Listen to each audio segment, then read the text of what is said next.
A ideia de que os indígenas do Brasil no período colonial desapareceram ou perderam sua identidade foi baseada na história tradicional e é debatida e combatida na historiografia recente. Os nativos não podem ser reduzidos a meras vítimas da conquista, e se exclui a ideia de que os próprios tomavam a iniciativa para resistir em uma luta pela sobrevivência. Eles jamais aceitariam sem resistência a dominação do europeu. A resistência indígena se dava pelas fugas dos aldeamentos missionários e de outros tipos de cativeiro, pela defesa das aldeias contra os bandeirantes, por ataques às vilas e fazendas, pela colaboração com o europeu, bem como pelo suicídio quando presos. O domínio religioso imposto pelos portugueses se tornava os nativos submissos ou aparentemente dóceis à dominação. Na visão dos primeiros portugueses, os índios não possuíam nenhuma religiosidade. No entanto, religiosidade e crenças míticas faziam parte da vida indígena, e uma das principais tarefas dos portugueses seria a de trazer estes índios para a fé cristã, e que costumes como a poligamia, a antropofagia, o andar sem roupas, entre muitos outros costumes, fossem extintos. O movimento indígena brasileiro se caracteriza pela atuação em três frentes: a formação de lideranças próprias, a articulação entre os povos e parcerias com entidades de apoio e com o Estado. O movimento ganhou força à presença dos índios no Congresso Nacional durante a Constituinte de 1988, onde passaram a representar a si mesmos. Alguns nomes dessa época são Álvaro Tucano, Ângelo Cretan, Marçal de Souza e Mário Juruna, que ficou famoso por andar em gabinetes da Fundação Nacional do Índio, lutando pela demarcação das terras indígenas, sempre com um gravador para registrar tudo o que os não índios faziam. Ele queria provar que as autoridades, na maioria das vezes, não cumpriam o que prometiam. O empoderamento das comunidades, a busca pelo fim da dependência do Estado, a autonomia na condução dos projetos da aldeia, o fortalecimento cultural e a criação do Fórum dos Povos Indígenas. Essas são algumas das principais conquistas dos índios acreanos destacadas pelo assessor especial dos povos indígenas do governo do Estado, Francisco Pianco. Para além dos desafios territoriais, os povos indígenas enfrentam, ainda nos dias de hoje, problemas com racismo, preconceito, violação aos direitos das mulheres indígenas, falta de acesso à saúde e serviços públicos como saneamento, educação e saúde, além da alimentação escassa e pobre em nutrientes, desafios que se agravam durante a pandemia do coronavírus, o que tirou a vida de milhares de indígenas e colocou em risco tantos outros, que em lugares remotos e sem acesso à saúde, se viram sem o apoio do Estado, o qual vem tomando medidas ineficazes no combate à proliferação do vírus nos territórios indígenas. O movimento indígena, que permanece existente há mais de 500 anos no Brasil após a invasão portuguesa,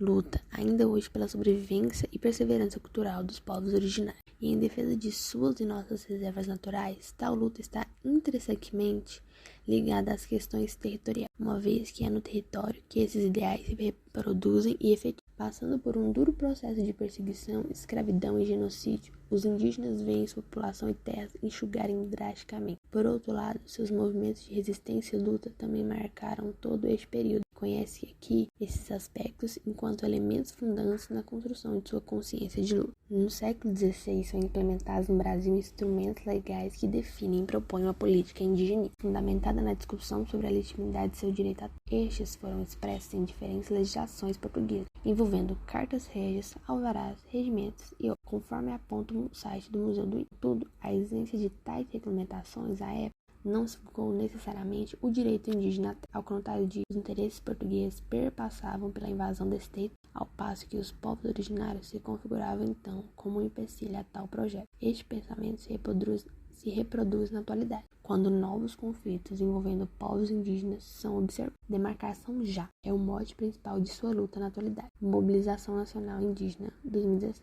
Justamente pelo fator explicitado no primeiro parágrafo, é na terra onde suas vidas e culturas se mantêm e através de sua relação com ela que a natureza também é preservada. Entretanto, seus processos de articulação e organização alavancaram sua militância e participação política, fator este que os leva a reivindicar também outros direitos e avançar nas políticas indigenistas. Este artigo está estruturado em duas partes. Na primeira, se faz um breve apanhado histórico, destacando os processos e mecanismos de resistência adotados pelos povos indígenas e também como foram se construindo as políticas indigenistas no Brasil.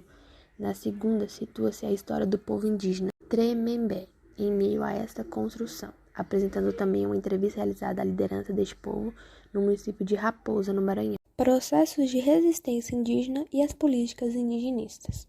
A história contada sobre os grupos indígenas no Brasil foi e é quase sempre a história de sua conquista, voltada para uma visão de povos que foram dominados pelos europeus. Cria-se então a ideia de uma fronteira que vai se movimentando e aumentando, ao passo que a borda desta ilumina as regiões que são alcançadas pelos empreendimentos outrora coloniais, hoje capitalistas. Esse entendimento percorreu a bibliografia sobre o tema até o século XX.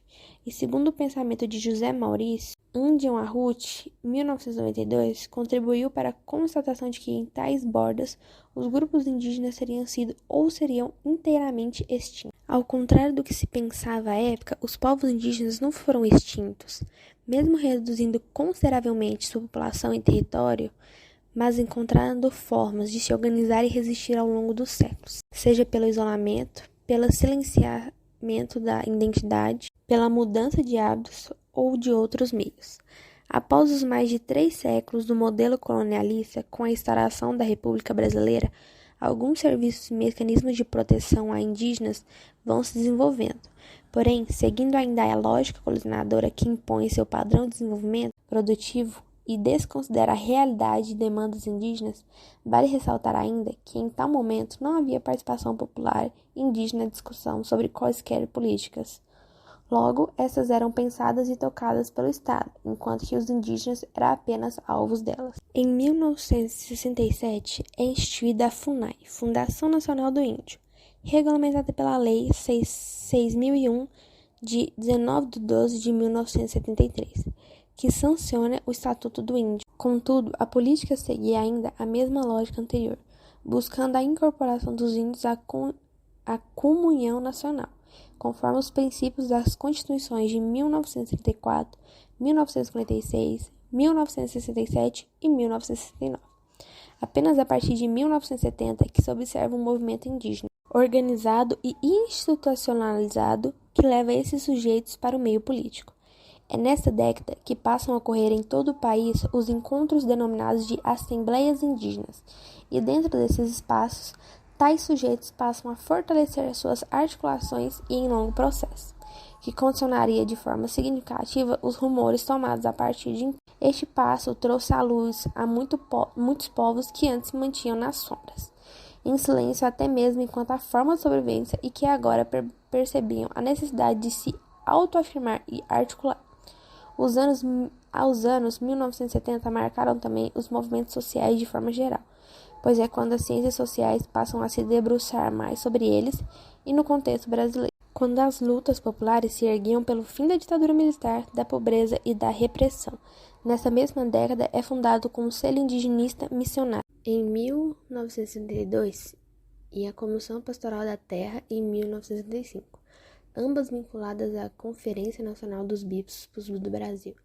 Essas instituições passam então a articular junto aos movimentos indígenas, propondo alianças dos povos entre si e com os setores populares e em defesa do direito à terra. É importante salientar que, apesar de toda a contradição envolvida na relação entre indígenas e a Igreja Católica, no contexto da colonização, o CIMI e o CPT exercem papel fundamental no processo de institucionalização e articulação do movimento indígena, sendo que ainda hoje trabalham em defesa desses povos. Todos esses aspectos produzidos na dinâmica social denotam um processo de intensas transformações nas quais também vai se moldando uma nova relação entre Estado e sociedade, compreendendo a população indígena que passa a adentrar nos espaços de participação popular e discussão política de forma mais organizada. Com a publicação da nova Constituição em 1988, passa-se a reconhecer a organização social indígena, seus costumes, línguas, crenças, tradições e direitos, originários sobre as terras as quais ocupam. Também quando esses sujeitos ampliam sua cidadania